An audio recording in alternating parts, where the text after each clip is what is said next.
of that value, the hedge, you have to pay both long-term and short-term blended taxes on because it's an option position.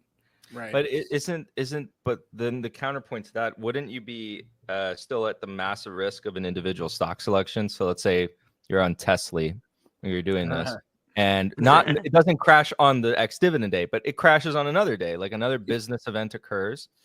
The thing craters. You might be lucky and have the puts. Yeah. What I'm saying is you only own the shares if you're also going to cover it with puts. And, you have to be constantly covering it. Yeah. 100% of the time. You buy puts with like 6 months of time on them. And then like when 3 months hits, you roll to deeper out. So you don't take too much in theta losses and you just constantly roll.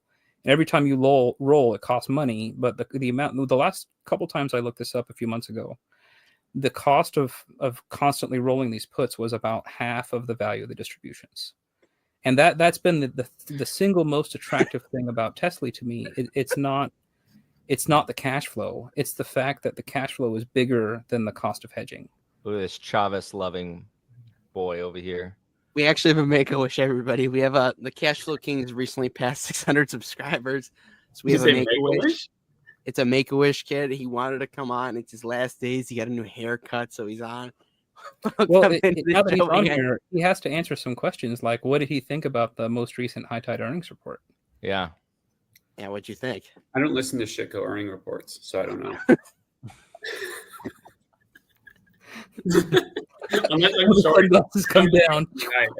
I'm kidding. I don't follow it, so I can't give it an opinion. If it will stand for 10 more minutes, that's no.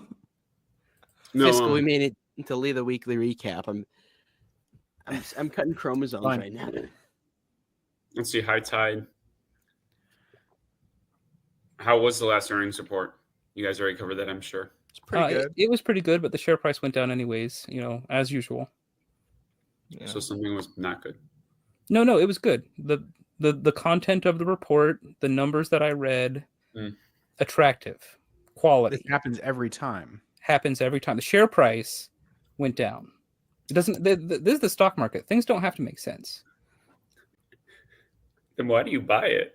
Like, why don't you just sell before earnings and then wait for it to go down and then buy it again? I'm just going to buy stuff. Think about this. I have the advantage of waiting until after every earnings call. The earnings report hits, I get the call the next day, and then I can wait like 2 or 3 weeks and be super patient about buying the next bottom. There's no rush. It's been like this for a few years now. That's just the way it works. Goes up into earnings, really attractive earnings report hits, share price goes down. Does it have a lot of There's context there for that joke. I promise. I promise there's context. Yeah, we tire of it. My name has been slandered. I have been dragged in the mud. I have become all these things. I don't know how. I was going to say with High Tide, is there a lot of sell side coverage on it, or any sell side coverage? So it used to be that there were only 2 analysts covering it, and now it's up to like 7 or 8 analysts. Most of them are Canadian. I think only a couple of them are US based. I haven't found anybody printing like a short report or any. I found some bears, but most of them are really kind of dumb. Most of the smartest bears I talk to are not fundamental anything. They're just short-term technical traders, and they just spread FUD, the smart ones.